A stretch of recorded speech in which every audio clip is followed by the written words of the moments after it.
शारदीय नवरात्र, माँ दुर्गा का तीसरा रूप चंद्रघटा की पावन कथा। माँ दुर्गा जी की तीसरी शक्ति का नाम चंद्रघंटा है। नवरात्रि उपासना में तीसरे दिन की पूजा का अत्यधिक महत्व है और इस दिन इन्हीं के विग्रह का पूजन आराधन किया जाता है। इस दिन साधक का मन मणिपुर चक्र में प्रविष्ट होता है।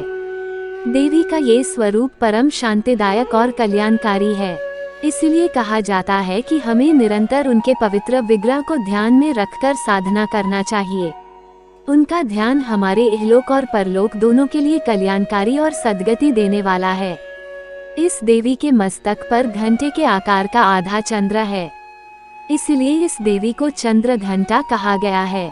इनके शरीर का रंग सोने के समान बहुत चमकीला है। इस देवी के 10 हाथ हैं। वे खड्ग और अन्य अस्त्र शस्त्र से विभूषित हैं। सिंह पर सवार इस देवी की मुद्रा युद्ध के लिए उद्धत रहने की है। इसके घंटे सी भयानक ध्वनि से अत्याचारी दानव, दैत्य और राक्षस कांपते रहते हैं। इस देवी की कृपा से साधक को अलौकिक वस्तुओं के दर्शन होते हैं, दिव्य सुगंधियों का अनुभव होता है और कई तरह की ध्वनियां सुनाई देने लगती हैं। इन क्षणों में साधक को बहुत सावधान रहना चाहिए। इस देवी की आराधना से साधक में वीरता और निर्भयता के साथ ही सौम्यता और विनम्रता का विकास होता है।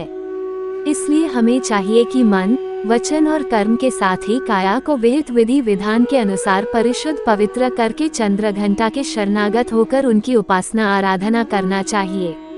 इससे सारे कष्टों से मुक्त होकर सहज ही परम पद के अधिकारी बन सकते हैं। ये देवी कल्याणकारी है। पिंज प्रवरुरा चंद कोपास्त्र केर्युता प्रसादम तनुते मह्यम चंद्रघंटति विश्रुता।